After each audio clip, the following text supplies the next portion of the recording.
Welcome to another episode of Tiny Chair Talks. I know what you're thinking, this isn't Ray, but I'm filling in for him, and today I have a special guest in which we're going to talk about a weekly holiday.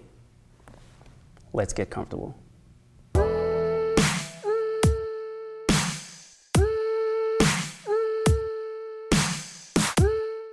So, welcome guys to another episode of Tiny Chair Talks, and I'm actually filling in for Ray today because we actually are at Awaken. Welcome to our very first live recording of Tiny Chair Talks. Give it up, guys!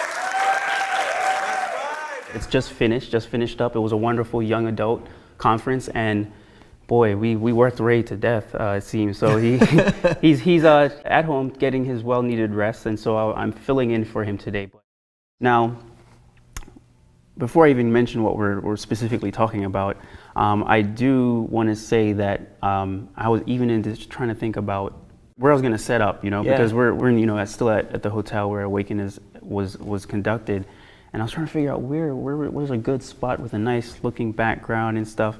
And I came inside here. Well, one, they have really good window light, but also I noticed this Christmas tree behind us, and even though Christmas is over, I think it gave me a thought that this would make a perfect kind of symbolic play with what we have to talk about today. Yeah. So we're actually going to talk about not Christmas, but we're talking about the Sabbath. But it could be considered like a holiday, couldn't it? Yeah, especially for me. Yeah. I love the Sabbath. Start off talking, we haven't even introduced you yet. Yeah. So let's, I'll let you introduce yourself. Okay, my name's Kaleb Eisele. I'm the editor for Humans of Adventism. And what is that? Humans of Adventism is a place for Seventh-day Adventists to tell their stories. A less generic description of that is we're not a devotional page. We are just Adventist human beings talking about how we live life and how our faith informs that. So we talk about a lot of issues that you aren't going to find in a lot of Adventist media, a lot of kind of taboo topics and just real nitty-gritty stuff. So that's what we're up to. Cool, wonderful. I'm sure many people who might be watching might be familiar with you, Sure. but in playing on the whole human aspect, who is Kaleb outside of Humans of Adventism? I work a lot, and I always have. I grew up in a family that did construction work, so from the time I was 6 on through my adult life, I have had my hands busy, and that means manual labor for most of my life. So completely different from what you see from me online. These kind of cleaned up pictures and everything. In real life, the majority of the time I am in, the dirty of the world, the kind of, hands-on areas. When I do get time to myself, I like to spend it with my wife and my cats. We play a lot of video games. We're big. We like superheroes and pop culture, and all kinds of stuff like that. We do board games. So good to know. Getting to know a little bit of the human behind Humans of Adventism. Yeah. What kind of inspired me to kind of request you to come onto the show and speak about this was a post that you had made on Facebook. Yeah. Regarding a situation, like a dilemma with maybe your employer and the Sabbath. And do you want to just give us a little context of what happened, or if you even remember what you said in the post? I don't know if it was this specific one, but I've talked about before. When I started my job, I made it very clear that I'm not going to be working on Saturday. And so at first, they're like, yeah, okay, whatever. And they thought that I still would. Okay, so they got me in there and everything, and we got inevitably in a situation where they're like, there's nobody else, Kaleb, you've got to work on Saturday. And I said, no. And they're like, you can't say no, you have to do it. And I said, well, then it looks like it's going to be a bad time. I'll have to find another job. Wow. So now, are you thinking this, or you actually said it? No, I said it. Oh, okay. Yeah. So we actually got to the point where it's like, look, you need to figure something else out because I will not be there. Okay. And we had this long pause, and finally my boss is like, we don't want to lose you. We'll figure it out. So they tried negative reinforcement at first, like just trying to push me, right? Later, months later, there came a job where I would make an entire week's worth of pay by coming in on Saturday. Wow. I could come in. That's enticing. Yeah, I could work one day and I could make an entire week's worth of pay on top of what I'm already making. Okay. And they called me and they're like, Kaleb, we have this opportunity and we want you to do it. It's on Saturday, but you'll make a week's worth of pay. And I was broke, like broke. So that money makes a difference. It means something to me. It's not just play money. It's, important things that I could pay for. And so I'm thinking about this and I say, well, if I stood by this, when there was negative reinforcement and now I'm offered a reward. Like positive reinforcement. Yeah, for doing this, forever now, it's meaningless. If I say yes to this, what does my conviction look like? Who cares about it? If I only, when I can benefit myself, if I subvert my convictions every time I can take a benefit, my convictions are meaningless. That's a good way to put it. And so I actually ended up in a really respected position for this because I turned down money. And in my industry, you don't turn down money. You work nights if it's available. You work weekends if it's available. Anytime that there's a chance to make something like that, where you can cash in on a big job or a big, opportunity, people will do it. And what industry is this? I worked for a pest control company. Okay. And I got paid a percent of the jobs that I did. So if I made the company $1,000, I would make 18% of that. Okay. If I made the company $100, I'd make 18% of that. Okay. So the fact that I stood by my convictions got people curious about me being a Seventh-day Adventist. Like coworkers? Coworkers, yeah, and my management. Okay. They're like, why do you care so much that you would be willing to lose your job and you would turn down something so obviously beneficial to you? Like, who cares? Worship on Tuesday, worship on Sunday. Like, God knows, he'll be all right. And for me, it was very important that I never bent on that. Because once I did, especially in the eyes of the people in my environment, that conviction would not be, it would have no weight. What resonated with me just now was what you said about your coworkers. Yeah. Wanting to know more about this conviction. You talked about conviction and how valuable that is to you. Yeah. And when you made this stand to say, no, I'm going to stay true to this conviction, it had an effect. Yes. That you probably weren't looking for. I'm sure you weren't doing this to say, hey, everybody, I keep the Sabbath kind of thing. No. This was just something you valued. And it was such an effect that it caught the interest of your coworkers and your management. Yeah. So that really stood out to me. Now, those who are watching who may not know what the Sabbath is, let's talk. We're going to give a short description of what we're Seventh-day Adventists, what we believe as the Sabbath. But I also want to go into more of the human aspect of the Sabbath, because I think even within our belief system and our denomination, sometimes it's the way Sabbath is looked at is sometimes not in a way that we're about to go into in a minute. But I think I'll pass it to you, just because the way you describe this scenario and the conviction that you had, I feel like you'll give it, and I'll always add to it anything So the question is, what is Sabbath? What is the Sabbath? Okay, the Sabbath for a Seventh-day Adventist is from sunset Friday night through sunset Saturday night every week. We have a 24-hour period where we do not work, where we focus on God, our relationships with our family, and the world. All right? And so while the particulars of the Sabbath, you have people from my grandparents' generation who wouldn't swim. They wouldn't ride bikes. They wouldn't do anything like that on the Sabbath.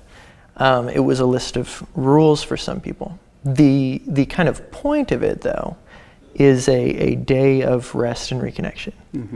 And Adventists sometimes have gotten have lost kind of that idea, but that was the purpose.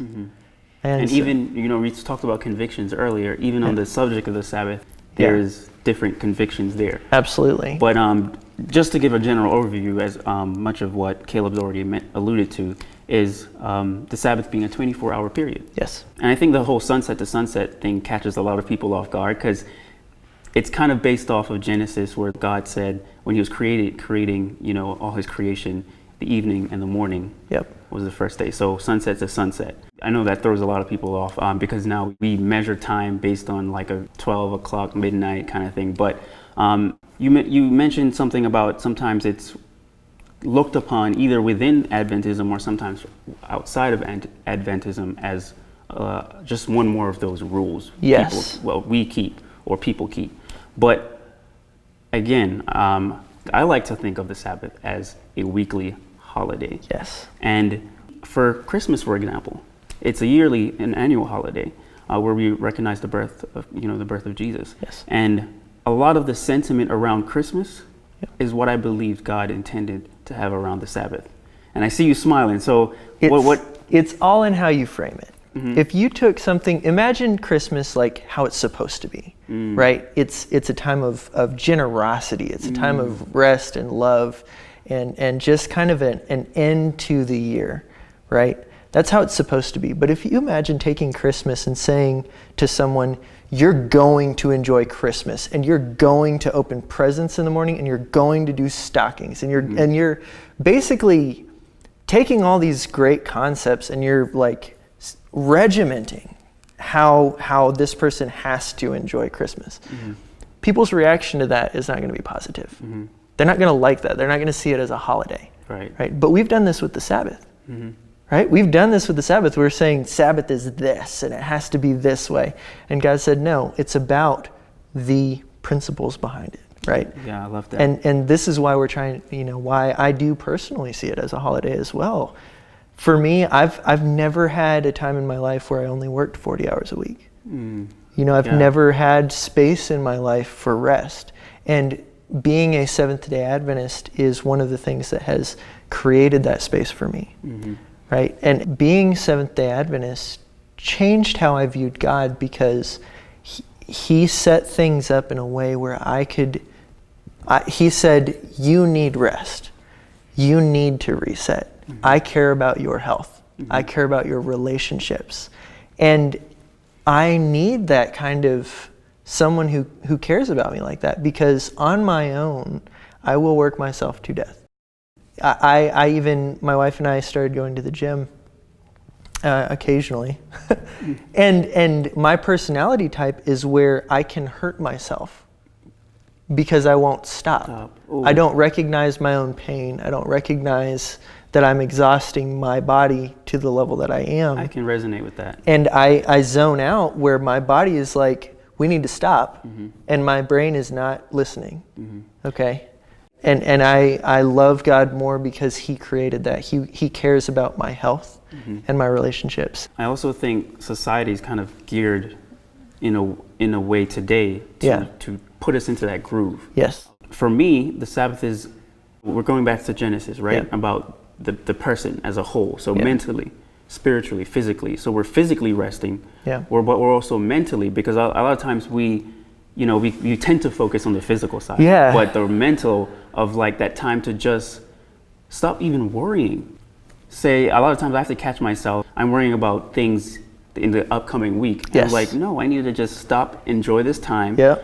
Just like with Christmas, people come together, family comes together, and we have this thing weekly where we can stop, spend time with family. Even if we're alone, we can just spend it with God and just mentally, just kind of not necessarily checking out, but just giving that time to let me stop, because that, I think, man, you look at the mental health epidemics that are happening now, and I think the Sabbath was designed to curb absolutely some of that stuff. And that was the real witness in my context to my coworkers, is that they worked in the same industry I did, but they didn't get the break. And through those relationships, people started being like, that's a really like beneficial thing that you're doing. And while they may not have started practicing it, it changed how they viewed not only what I was doing, but God.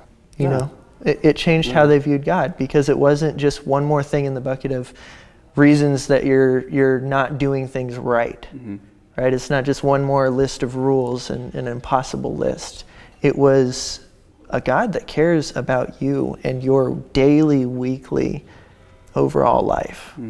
So when they see like, okay, I can take this opportunity and then I can make more money, but I'm also burnt out. Like, I have the money and I don't have the will to do something even enjoyable anymore with it. So, a lot of interesting stuff on this topic of the Sabbath. One thing I want to kind of head into as we're wrapping up a little bit here is there might be people out there who are Adventists, Sure. Seventh-day Adventists, and who may have been in a similar situation that you were, and might have, for whatever reason, chosen to do otherwise. Sure. When it comes to that, it's easy to say, oh, well, that person didn't have enough faith. That person wasn't strong in their convictions. I do want to speak to the very real issue of, let's just be real, finances. Like, a person's finances is their sustenance. Yeah. And when that's threatened, that's a real issue that, I think it's not, we can't just pretend like people don't struggle with this decision. If they don't have this job, or if they have to turn down this job because of the Sabbath, it's like, what am I going to do with my bills? How am I going to take care of my family? You hear this thing about, it's not about rules, it's about relationship. Yes. I think that's another aspect of the Sabbath. It's like, I think it's an opportunity to also to build relationship with God. Absolutely. And I can say, for me, it's rather been easy for me, because I grew up Adventist. I've seen my parents make financial sacrifices. Yeah. And so for me, seeing that, it's easy for me. But I know there's other people out there who don't get to see that every day, like growing up. And so they have to try this on their own. And so I like to encourage people who are in those situations to just, trust God where you are. We have this thing, the Sabbath is like a gift for us, So we don't want to look at it as like, oh, if I don't do this, God is not going to shame you. It's a growing, our spiritual walk is a journey. Yeah. It's a growth. So, you have any other thoughts? No, I think if I start talking again, this will be double this long. So. Okay. Well, thank you, Kaleb, for being our guest today and just giving a little bit about your story and your convictions on the topic of the Sabbath. And we could really take this to so many degrees, really, because there's the whole another aspect of what is right on the Sabbath, what is wrong. So that could be another episode. But today we just wanted to, I guess this is more of an introduction of, what the Sabbath is and how it should be, the nature of the Sabbath. Yeah, how it should be viewed. And so thanks again, Kaleb, and thank you everyone for tuning into another episode of Tiny Chair Talks. See you next time.